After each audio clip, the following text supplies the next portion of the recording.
പാർട്ടിക്കാരോട് ഞങ്ങൾക്ക് പറയാനുള്ളത്, നിയമം മൂലം വന്നാൽ നിയമം മൂലം നിങ്ങളെ നേരിടാൻ ഞങ്ങൾക്കറിയാം.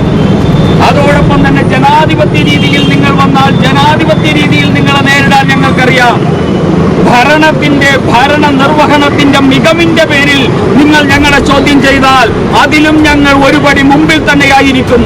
ഇനി ഇതൊന്നുമല്ല, സംഘടനാ രീതിയിൽ ഞങ്ങളെ നേരിടാൻ CPM-കാരൻ വന്നാൽ സംഘടനാ രീതിയിൽ തിരിച്ചു നേരിടുവാനും ഞങ്ങൾക്ക് കരുത്തുണ്ട്.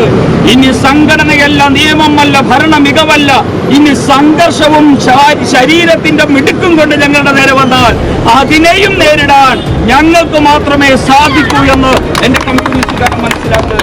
അതുകൊണ്ട് നിങ്ങളുടെ ഒന്നും ഉമ്മാക്കി കാണിച്ച്, ഓലപ്പാമ്പ് കാണിച്ച് ഭാരതീയ ജനതാ പാർട്ടിയെ വിരട്ടാൻ, ഭാരതീയ ജനതാ പാർട്ടിയുടെ മേയറെ വിരട്ടാൻ, ഡെപ്യൂട്ടി മേയറെ വിരട്ടാൻ, തിരുവനന്തപുരം നഗരസഭയിലെ കൗൺസിലർമാരെ വിരട്ടാൻ ഇവിടുത്തെ മാർക്സിസ്റ്റ് പാർട്ടിക്കാരനായിട്ടില്ല, ഇനി ആകാനും പോകുന്നില്ല എന്ന് മാർക്സിസ്റ്റ് പാർട്ടിക്കാരെ ഓർമ്മിപ്പിക്കാൻ ആഗ്രഹിക്കുക.